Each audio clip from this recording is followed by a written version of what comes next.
तो बोला जा रहा है angle of elevation of top of building 150 metre high. तो बिल्डिंग के टॉप को देख रहे हैं और बिल्डिंग की हाइट है 150 मीटर। तो ध्यान से देखना, ध्यान से देखना, जितना समझ में आया उतना लिखते हैं, जितना समझ में आया उतना लिखते हैं, फिर आगे देखेंगे। तो बोला जा रहा है कि एक बिल्डिंग है, मान लो उसकी हाइट है 150 मीटर। बोला जा रहा है angle of elevation of top of building, कहां देख रहे हैं हम? टॉप को देख रहे हैं। भाई टॉप को अगर देख रहे हैं तो नीचे से ही देखेंगे, ऑब्वियस सी बात है, एलिवेशन की बात करी गई है। तो एलिवेशन तो ऊपर को ही होता है ना, ऊपर को देख रहे हैं। तो हम इसके टॉप को देख रहे हैं। From a point on the ground is 45 degree. Point, इस पॉइंट का डिस्टेंस बताओ, find the distance of point, कहां से? From foot of top building. Angle of elevation, तो angle of elevation of top of building, तो building के top का जो एंगल ऑफ एलिवेशन है वो हमें दे रखा है फ्रॉम पॉइंट ऑफ ग्राउंड। तो एक पॉइंट ग्राउंड से 45 डिग्री दिया है कि इस पॉइंट से टॉप का जो एंगल ऑफ एलिवेशन है वो 45 डिग्री दिया है। Find the distance of point from foot, तो इस पॉइंट का फुट से डिस्टेंस बताओ। क्या हर एक बच्चे को यहां पे ट्राइंगल बनता हुआ दिख रहा है? हर एक बच्चे को सीधा सीधा ट्राइंगल बनता हुआ दिख रहा है? दिख रहा है। अच्छा, ट्राइंगल बनता हुआ दिख रहा है तो क्या मैं बोल सकता हूं बिल्डिंग जो है वो हमेशा 90 डिग्री पे होती है, बिल्डिंग हमेशा सीधी खड़ी होती है? बहुत बढ़िया। तो एक राइट एंगल ट्राइंगल है, मान लो ये पॉइंट ए बोल दिया, इस पॉइंट को बी बोल दिया, इस पॉइंट को हमने सी बोल दिया। तो हमें इस एंगल के हिसाब से अगर हम देखें तो इस एंगल के हिसाब से एंगल के सामने वाला होता है परपेंडिकुलर, ये बचा हुआ क्या होगा? बेस। तो हमें परपेंडिकुलर गिवन है, बेस निकालना है। परपेंडिकुलर गिवन है, बेस निकालना है। पी और बी tan में आते हैं, तो मैं लिख दूंगा tan 45, क्योंकि यहां 45 डिग्री है। tan 45 बराबर परपेंडिकुलर अपॉन बेस। परपेंडिकुलर क्या है? परपेंडिकुलर है ए बी, अपॉन में बेस क्या है? बेस है बी सी। tan 45 होता है 1, 0, 1/√3 1 होता है। तो 1 बराबर ए बी 150 मीटर, अपॉन में बी सी, यही तो निकालना है, यही तो स्मॉल डी हमें निकालना है। डी उधर मल्टीप्लाई होगा तो डी बराबर आ गया 150 मीटर। क्या हर एक बच्चे का 150 मीटर आ गया? हर एक बच्चे का 150 मीटर आ गया। बहुत आसान है, बहुत आसान है, इजी बीजी है ना? समझ गए ना? बस इसी तरह से लेवल अप करते जाएंगे और अच्छे अच्छे क्वेश्चंस करेंगे। बेसिक बेसिक लाए हो, मैं फिर बोल रहा हूं हर एक बच्चे को केटर कर। तुम बिल्कुल एडवांस पे हो तो ऐसे ऐसे क्वेश्चंस प्रैक्टिस होंगे ना मेरी जान, जो डायरेक्ट के एग्जाम में आएंगे। भरोसा रखो, बैठे रहो बस। तो एक ऑप्शनल, एक अपना पोल वाला क्वेश्चन आ गया, पोल मैंने डाल दिया। जल्दी से आप सभी के पास 2 मिनट का टाइम है। 2 मिनट का टाइम है, कोशिश करना। मैं ये नहीं कह रहा तुम आंसर निकालो, जो कॉपी लेके बैठे हो ना उस पर कोशिश करना, क्या पता हो जाए। नहीं हुआ तो शोभित भैया बता ही देंगे। अरे नहीं हुआ तो शोभित भैया बता ही देंगे। बोला जा रहा है कि स्ट्रिंग ऑफ काइट, स्ट्रिंग मतलब होता है ना तुम्हारी रस्सी जो है काइट की, वो 100 मीटर की है। तो जो काइट है एक, मान लो यहां पे अपनी काइट उड़ रही है, तो काइट की जो रस्सी है वो हमें 100 मीटर की गिवन है। It makes an angle 60 degree with the horizontal. तो हॉरिजॉन्टल से ये जो रस्सी है, बोला जा रहा है ना string of kite makes an angle. कौन? स्ट्रिंग जो है it makes an angle 60 degree, तो ये बना रहा है 60 degree with the horizontal. Imagine that there is no slack. Slack मतलब ढीलापन नहीं है ना? ये जो तुम्हारी रस्सी है ये बिल्कुल स्ट्रेट है, स्लैक नहीं है। Height of kite from ground, तो ग्राउंड से हाइट देखनी है, मतलब परपेंडिकुलर हाइट हमेशा परपेंडिकुलर देखी जाती है। तो ग्राउंड से इसकी ये हाइट हमें निकालनी है, ये हाइट हमसे पूछिए। क्या हर एक बच्चे को वापस से यहां पे ट्राइंगल बनता हुआ दिख रहा है? क्या हर एक बच्चे को यहां पे ट्राइंगल बनता हुआ दिख रहा है? और अगर ट्राइंगल बनता हुआ दिख रहा है तो मैंने कहा है हाइट हमेशा परपेंडिकुलर हाइट देखनी होती है। तो ये 90 डिग्री भी दिख रहा है, ये 90 डिग्री भी दिख रहा है। तो क्या मैं इसको ए पॉइंट बोल के, इसको बी पॉइंट बोल के और इसको सी पॉइंट करके सॉल्व कर सकता हूं क्या? अरे 90 के सामने वाला हाइपोटेन्यूज फिक्स होता है, जिस एंगल से देख रहे हो उसके सामने वाला परपेंडिकुलर फिक्स होता है, और जिस एंगल बचा हुआ जो है वो बेस फिक्स होता है। तो बेसिकली हमें हाइपोटेन्यूज गिवन है, परपेंडिकुलर हमें फाइंड करना है। अरे पापा बीड़ी पियोगे? हाँ हाँ बेटा।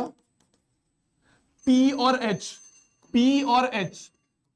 एच किस में आते हैं? पी और एच किस में आते हैं? साइन में आते हैं। तो हम क्या करेंगे? साइन यूज करेंगे, है ना? साइन यूज करेंगे, पी और एच साइन में आते हैं। तो sine 60, sine of angle 60 is equal to होगा परपेंडिकुलर अपॉन हाइपोटेन्यूज, तो परपेंडिकुलर क्या है ए बी, भाई परपेंडिकुलर अपॉन हाइपोटेन्यूज होगा, परपेंडिकुलर क्या है ए बी अपॉन में हाइपोटेन्यूज क्या है ए सी, साइन 60 0 1/2 1/√2 √3/2, तो √3/2 सबको याद है, ये सबको याद है ये टेबल है ना। तो √3/2 बराबर A B upon A C, A B upon A C. A B क्या है, अरे यही तो निकालना है, तो ए बी को तो ऐसे रहने देंगे एच, ये हाइट ही तो निकालनी है।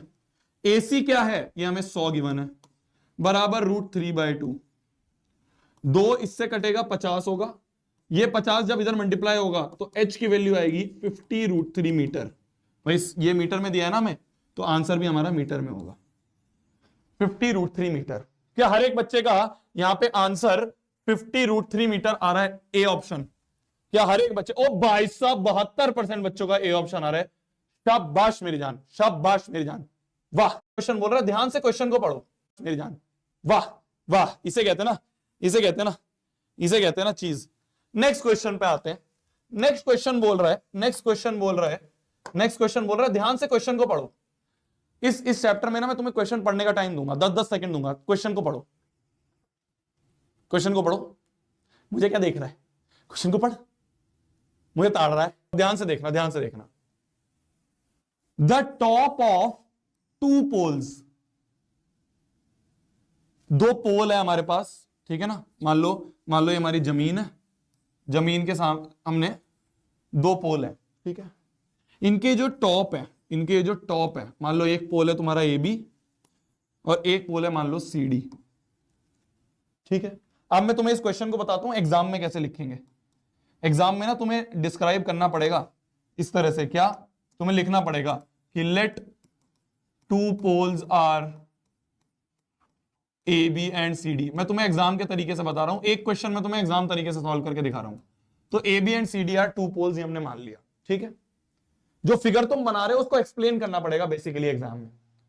तो top of 2 poles of height 20 metre and 14 metre, तो 2 पोल जो है उनकी हाइट जो है, एक हाइट 20 मीटर है, तो बड़े वाले को मैंने 20 मीटर बोल दिया और छोटे वाले को मैंने 14 मीटर की हाइट का बोल दिया, ठीक है।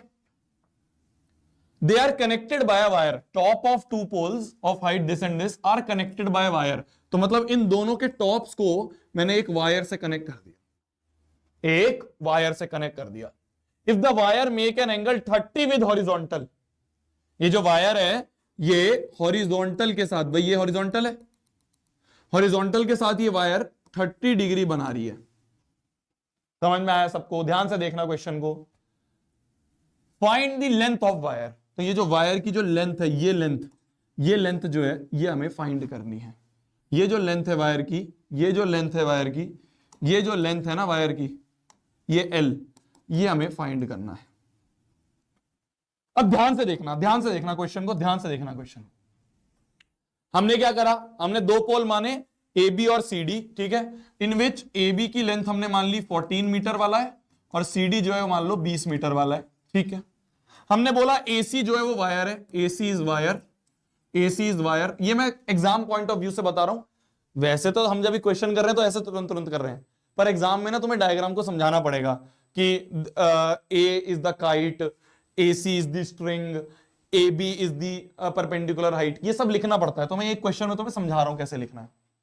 तो हमने 2 पोल AB और CD माने, ठीक है। AB की हाइट हमने 14 मान ली, CD की हाइट क्योंकि गिवन है ना, ये हमें गिवन है, ये हमें गिवन है। AC हमने वायर मान लिया जिसकी लेंथ जो है, AC is wire of length L metre, तो L मीटर की मान ली हमने वायर है, ठीक है।